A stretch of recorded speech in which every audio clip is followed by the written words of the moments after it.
My name's Philip Cheek. We're in Complete Motorsport Solutions, based in Huntingdon. We look after a wide range of historic motor cars for clients who wish to race them all over Europe. This is a 1966 Lola T70 Mark II, originally bought by John Surtees in 1966. It was driven by Graham Hill, David Hobbs and John Surtees himself. John Surtees was a huge help to Lola developing these cars with the Team Surtees cars. He was the one that made them compliable and made them race winners, really. It has a 5.7 Chevy small block in it. It produces roughly between 500 to 550 horsepower, but also with 500 foot-pound of torque. It revs to a red line of 7,000, but most of the torque is produced from 3,000 upwards. So again, it's the torque that really helps. The history behind this car is what makes it really unique. The drivers that it's had, the races that it's won, and the development that went into the car for Lola as well, for the next T70. Lola have been around for years, developing cars. They've been in the likes of Formula One, sports cars, Can-Am, Le Mans, IndyCar. Yeah, the history behind them is huge. It's not just sports cars, it's the single-seaters and the development behind them. Lola T70s Mark I and Mark II, so the open-top spiders, I believe there was 48 of those. And then they moved on to the Mark III Bs, which were the closed-top. It's constantly with us in our workshop.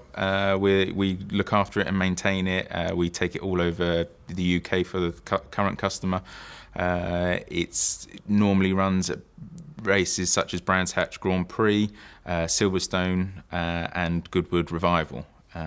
Each time we transport it there, look after it with trackside assistance, and then bring it back, re-prep the car, make sure that everything's okay and safe for the driver.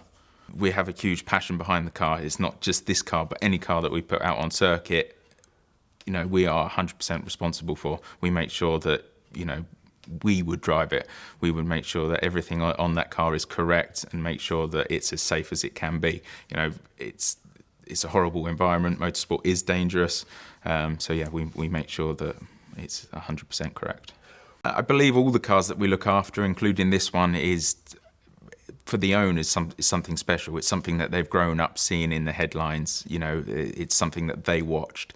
I believe they're now lucky enough and fortunate enough to be able to afford these cars and go race them. And again, we're lucky enough to prepare them to the best standards that we can and compete with them, take them all over Europe and really look after them for them. So the current driver of it pushes it to its limits. Very, very good driver, and yeah, I'd like anyone to race against him.